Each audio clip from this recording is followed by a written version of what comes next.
Hi friends, ഞാൻ നിങ്ങളുടെ സ്വന്തം പ്രതിഭ. ഇപ്പോൾ ഞാൻ ഈ ഒരു വീഡിയോ ആയിട്ട് വരാൻ കാരണം, അന്ന് നമ്മൾ ഒരു പ്രാവശ്യം ഒരു ലേഖ്യം ഉണ്ടാക്കുന്ന കാര്യം കാണിച്ചിരുന്നു. നെല്ലിക്കയുടെ ലേഖ്യം എങ്ങനെയാണ് ഉണ്ടാക്കുന്നത്, അതെങ്ങനെയാണ് അതിൻ്റെ കൂട്ടൊക്കെ റെഡിയാക്കുന്നതെന്നൊക്കെ നമ്മൾ കാണിച്ചായിരുന്നു. പക്ഷേ പിന്നീട് ആ വീഡിയോ രാത്രി ആയതുകൊണ്ട് അത് നല്ല വ്യക്തമായിട്ട് കാണിച്ചു തരാനോ കറണ്ടിൻ്റെ പ്രശ്നങ്ങളും കാര്യങ്ങളൊക്കെ ഉള്ളതുകൊണ്ട് ഒന്ന് കാണിച്ചു തരാനോ എടുക്കാനോ ഒന്നും പറ്റിയില്ല. ഇന്ന് ആ ലേഹ്യത്തിൻ്റെ അത് കഴിഞ്ഞു, ഒരാൾക്ക് കൊടുക്കാനുള്ളത് അത് കൊടുത്തു കഴിഞ്ഞായിരുന്നു. അപ്പോൾ ഇന്ന് നമുക്ക് വേറൊരാൾക്ക് വേണ്ടിയാണ് ആ ലേഹ്യം ഉണ്ടാക്കുന്നത്. അപ്പോൾ അത് എങ്ങനെയാണ് ഉണ്ടാക്കുന്നതെന്ന് ഞാൻ കാണിച്ചു തരാം. അതിൻ്റെ കുറച്ച് ഭാഗങ്ങൾ ഞാൻ അത് റെഡി ആയായിരുന്നു, അതുകൊണ്ട് അത് കാണിച്ചു തരാനായിട്ട് കഴിഞ്ഞില്ല. അപ്പം ഇതാണ് അതിൻ്റെ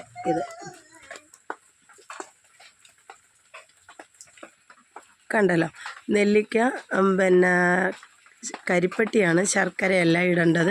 കരിപ്പട്ടിയായിട്ട് നമ്മൾ ലിക്വിഡാക്കി അത് അരിച്ച് ഒഴിച്ച് ഈ നെല്ലിക്കയും നല്ലപോലെ കുഞ്ഞതായിട്ട് തല്ലിച്ചതച്ചാണ് എടുത്തത്. നമ്മൾ ഈ അരിഞ്ഞൊന്നും എടുത്തുകൂടാ, അരച്ചൊന്നും ചേർക്കേണ്ടതല്ല. ഇത് വെന്ത് വരുമ്പോൾ അലിഞ്ഞ് ഇതുമായിട്ടങ്ങ് ചേർന്ന് മാറുന്നതാണ്.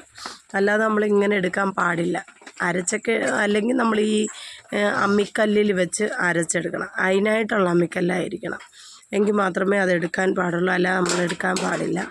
അപ്പം മറ്റുള്ള അരപ്പ് സാധനങ്ങളൊക്കെ നമ്മൾ അരച്ച് ചേർക്കുന്നത് കൊണ്ട് അതിൻ്റേതായിട്ടുള്ള രുചികളോ മണമോ ഗുണമോ രുചിയോ ഒന്നും ഈ ലേഹ്യത്തിനകത്ത് വരാൻ പാടില്ല. അപ്പം അതാണ് അതിൻ്റെ ഒരു അപ്പം നമ്മൾ അത് ഇളക്കി കൊടുത്തേ പറ്റൂ. ഇനിയിപ്പം നമ്മളത് ഇളക്കി കൊടുക്കുക.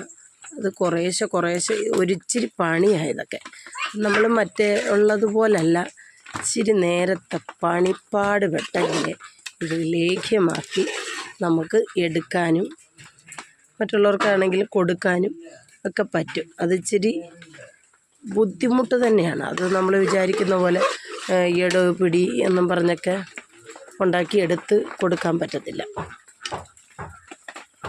അത് ഇങ്ങനെ വെന്ത് വരുന്നതിനനുസരിച്ച് ഇതിപ്പം ഒരു അളവായതേ ഉള്ളൂ.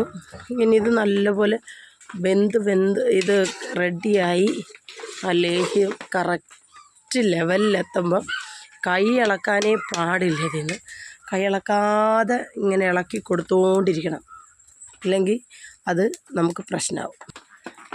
ഒന്നാമത് നമുക്ക് നെല്ലിക്ക കിട്ടാൻ ഭയങ്കര പാടാണ്. നെല്ലിക്ക കിട്ടിയാൽ തന്നെ അത് നല്ലൊരു ടേസ്റ്റ്, നല്ല കായൊന്നും അല്ല അതിനകത്ത് കിട്ടുന്നത്. അപ്പം ആ നല്ല കായ അല്ലാത്തതുകൊണ്ട് തന്നെ അതിൽ അഴുക്കതുണ്ടോ എല്ലാം മാറ്റി അതിനെ വൃത്തിയാക്കി കഴുകി എടുത്ത് അതിനെ തല്ലി പൊട്ടിച്ച് വേണം എടുക്കാൻ. നമ്മൾ ഈ പിച്ചാത്തി വെച്ച് ഇങ്ങനെ മുറിച്ചെടുക്കുക അല്ലാണ്ട് ഇങ്ങനെയൊക്കെ എടുക്കുന്നതൊന്നും ശരിയല്ല. അപ്പോൾ തല്ലി പൊട്ടിച്ച് ഇത് മഴയൊക്കെ പെയ്തുകൊണ്ടിരിക്കുകയായിരുന്നു. ആ സമയത്താണ് ഞാൻ ആ മഴയിൽ നനഞ്ഞുകൊണ്ട് നിന്നാണ് അതിനെങ്ങനെ തല്ലിപ്പൊട്ടിച്ച് എടുത്തത് തന്നെ. എന്തായിരുന്നാലും നമുക്ക് ഇതിപ്പോൾ 2 കിലോയുടെ സാധനമാണ്. 2 കിലോയുടെ ആകുമ്പം ഒരാൾക്ക് 2 പേർക്കുള്ള ഇതാണ് ഈ റെഡി ആയിക്കൊണ്ടിരിക്കുന്നത്. അപ്പം 1 കിലോ വെച്ചുള്ള ഇതാണ്.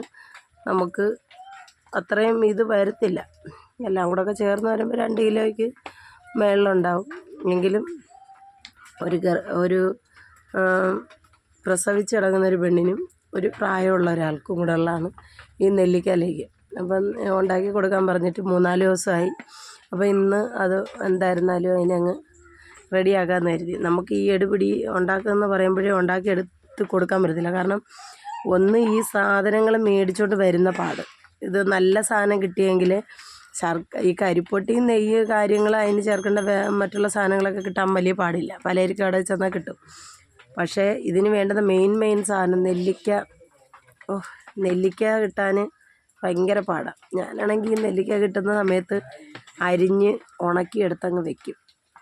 ഉണക്കിയെടുത്ത് വെക്കുമ്പം തല്ലി പൊട്ടിച്ച് ഇങ്ങനെ ഇതാക്കി ഉണക്കിയെടുത്ത് ചെറിയതാക്കി ഉണക്കിയെടുത്ത് വെച്ചാൽ ഒരു ഗുണമുണ്ട്. നമുക്ക് ഇതിനെ ലേഹ്യമാക്കേണ്ട സമയമാകുമ്പോൾ നമുക്ക് ലേഹ്യമാക്കിയെടുത്ത് റെഡിയാക്കി വെക്കാൻ പറ്റും. ഇതൊക്കെ ഒന്ന് തീയിൽ വിറകടുപ്പിൽ ഇത് ചെയ്യാനും പാടുള്ളൂ. അല്ലാണ്ട് നമ്മൾ ഈ വിചാരിക്കുന്ന പോലെ ഗ്യാസ് അടുപ്പിൽ അതൊന്നും ചെയ്യാൻ പാടില്ല. ഇങ്ങനത്തെ ഇത്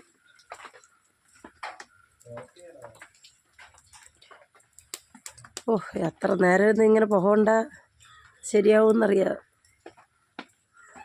ഒരുപാട് പാടുപെട്ടെങ്കിൽ ഈ ലേഹ്യമൊക്കെ ലേഹ്യമാക്കി ആൾക്കാരുടെ കയ്യിൽ എത്തിക്കാക്കും.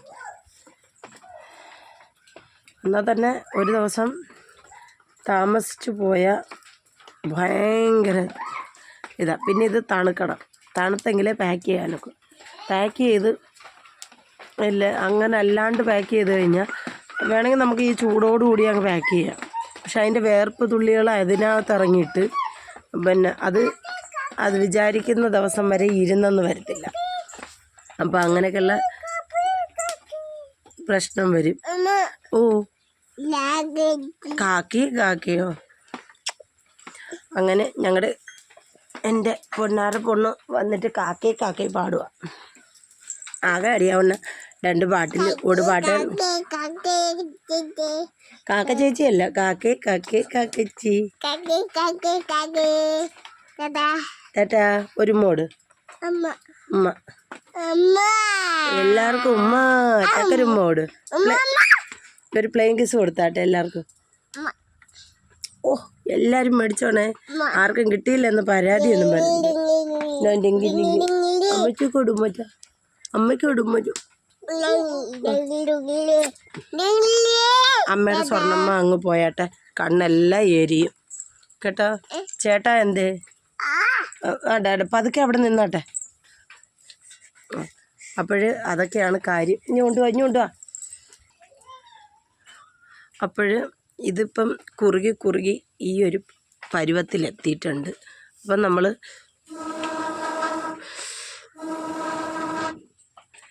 ഇത് കുറുകി ഒരു പരുവത്തിലെത്തിയിട്ടുണ്ട്. അപ്പോൾ ഒഴിക്കാനുള്ള നെയ്യ് ഉരുകണം.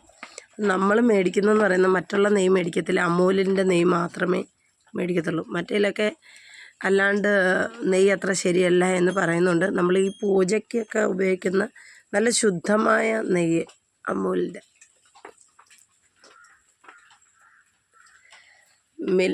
മിൽമ നെയ്യ് ഇത് ആണ് നമ്മൾ ഉപയോഗിക്കുന്നത്. നമ്മൾ അതിൻ്റെ നെയ്യ് മാത്രമേ ഇങ്ങനെയൊക്കെയുള്ള ലേഹ്യം സാധനത്തിന് മിൽമയുടെ നെയ്യ് മാത്രമേ ഉപയോഗിക്കാറുള്ളൂ. അത് ഇച്ചിരി വിലയുമാണ് എങ്കിൽ പോലും അത് കുഴപ്പമില്ല, നമ്മളതേ ഉപയോഗിക്കാറുള്ളൂ. വെറുതെ അഴുക്ക നെയ്യൊക്കെ ഉപയോഗിക്കാൻ പറ്റത്തില്ല. അപ്പോൾ നമ്മൾ ഉപയോഗിക്കുന്ന നെയ്യെന്ന് പറയുന്നത് ഈ മിൽമയുടെ നെയ്യാണ് നമ്മളിതിന് ഉപയോഗിക്കാറ്. അപ്പം ഇതിലെ ഒരു 3 ബോട്ടിൽ നെയ്യാണ് നമ്മൾ മേടിച്ചിരിക്കുന്നത്.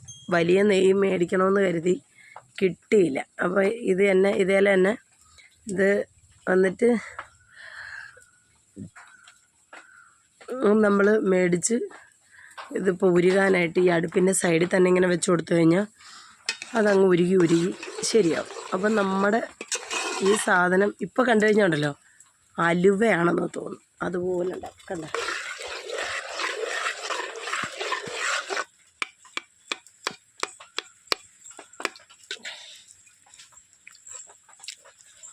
ഇതിനകത്ത് ഇച്ചിരി കട്ടയും കാര്യങ്ങളൊക്കെ ഉണ്ട്. അതിങ്ങനെ നമ്മളിങ്ങനെ എടുത്ത് നേരെയാക്കി ഇങ്ങനെ ഉടച്ചുടച്ച് കൊടുക്കണം. ഇങ്ങനെ നമുക്കിപ്പോൾ തന്നെ അത് ഉടഞ്ഞ് കിട്ടും. അതാണ് നമ്മൾ ഇപ്പോൾ ചെയ്തുകൊണ്ടിരിക്കുന്നത്.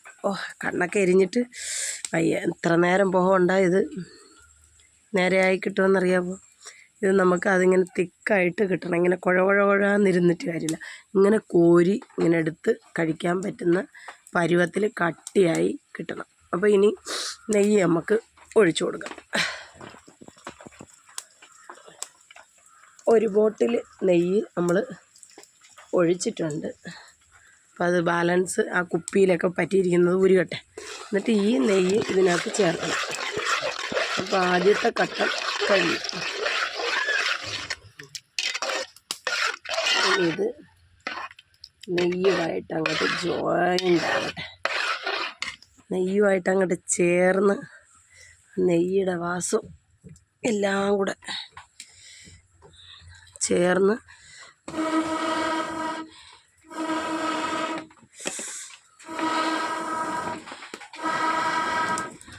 വന്നെങ്കിൽ മാത്രമേ നമുക്ക് ഇനി അടുത്ത ആദ്യത്തതൊന്നൊഴിച്ചു, രണ്ടാമത്തതാണിപ്പം ഒഴിച്ചത്.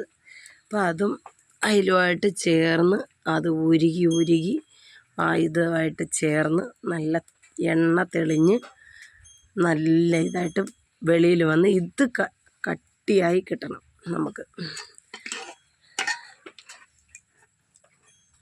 അതാണ് ചെയ്യുന്നത്. എന്തുവാ മോനെ? അങ്ങനെ ഓരോ ഘട്ടത്തിലും ചെയ്ത് കൊടുത്തേ പറ്റും. ഇനി കൈ ഇളക്കാതെ ഇളക്കി കൊടുക്കണം. ഇപ്പോൾ നമ്മുടെ ലേഹ്യം ആ ഒരു ലെവലിലെത്തി. ഇപ്പോൾ ചട്ടിയിൽ പിടിക്കാത്ത ലെവല്, അതായത് ഇങ്ങനെ നമ്മളിങ്ങനെ എന്തുവാ പറയുന്ന അലുവയുടെ കളറിൽ നല്ല. അപ്പോൾ ഇത് കണ്ടു കഴിഞ്ഞാൽ ഇപ്പം നമ്മൾ വിചാരിക്കും അയ്യോ ഇത് അലുവയല്ലേ എന്ന് ചിന്തിക്കും.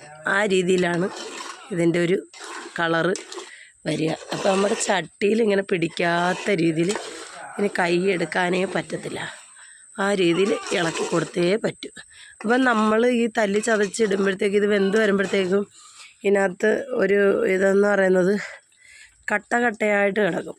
ഇതിപ്പോൾ കണ്ടോ കട്ടയില്ല, അത് മൊത്തം അങ്ങോട്ട് അലിഞ്ഞ് അത് വെന്ത് ഉടഞ്ഞ് അലുവയുടെ ഷേപ്പായി കളറിലായി.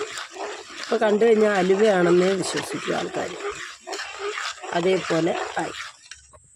അപ്പോൾ ഇതിനി ഇങ്ങനെ വെന്ത് ഇനി ഇത് ഇറുകണം, ഒരു ചെറിയൊരു ഇറുക്കം വരണം. ആ രീതിയിൽ ആക്കിയെടുക്കണം. ഇനി ഇത് സൂക്ഷിച്ചില്ലെങ്കിൽ ഇത് തിളയ്ക്കുമ്പം നമ്മുടെ ദേഹത്തൊക്കെ തെറിക്കും. അതുകൊണ്ട് ഭയങ്കരമായിട്ട് തിളച്ചും ഇതാവാതിരിക്കാൻ സൂക്ഷിച്ചോണം. ഇനിയുള്ള സമയം കൈപൊള്ളി സൂക്ഷിച്ചില്ലെങ്കിൽ എൻ്റെ പൊന്നു മക്കളെ ഇത് പൊട്ടിത്തെറിച്ചിട്ട് നെറ്റിയും പൊള്ളും, എല്ലായിടവും പൊള്ളും. എൻ്റെ നെറ്റിയിലാണെങ്കിൽ വീണ് കേട്ടോ. അത് പൊടിമോൻ ഇങ്ങോട്ട് കയറി വന്നപ്പോൾ പെട്ടെന്ന് ഞാൻ അവനെ സംരക്ഷിക്കാൻ നോക്കി. ഭാഗ്യത്തിന് എൻ്റെ കൊച്ചിൻ്റെ ദേഹത്ത് വീണില്ല, ഇല്ലെന്നെങ്കിൽ ഉരുകിയാൻ ദേഹം. ഈ സാധനം എന്തൊരു ചൂടാ, തീയുടെ ചൂടങ്ങനെ, ഈ പാത്രത്തിൽ നിന്ന് വരുന്ന ചൂടങ്ങനെ. ഇത് ഇളക്കണം. ഇത് കയ്യിലൊക്കെ തെറിക്കുന്ന പൊന്നു മക്കളെ കണ്ട നമ്മുടെ ലേഹ്യം കറക്റ്റ് ലെവലിലെത്തി. അപ്പോൾ നമ്മളിങ്ങനെ ഇനി ഒരുപാട് നേരം ഇട്ട് ഇങ്ങനെ ഇളക്കി ഇറക്കിയേ പറ്റും. ഇത് ഇറങ്ങണം സാധനം. അപ്പോൾ ഇതിൻ്റെ അടുത്തുനിന്ന് ഒന്ന് ബാത്റൂം വന്നാൽ പോലും പോകാൻ പാടില്ല. അല്ലെങ്കിൽ അത്രയ്ക്ക് ഇതിനെ പറ്റി അറിയാവുന്ന ആരെങ്കിലും ഇതിൻ്റെ അടുത്തിരുന്ന് ഇങ്ങനെ ഇത് ഇളക്കി കൊടുത്തേ പറ്റും. ഇല്ലെങ്കിൽ ലേഹ്യം അടിയിൽ കരിയും. ഇതിൻ്റെ ഒരു പരുവമുണ്ട്, ആ പരുവം വരണം. അതാണ് ഇതിൻ്റെ ഒരു പ്രത്യേകത.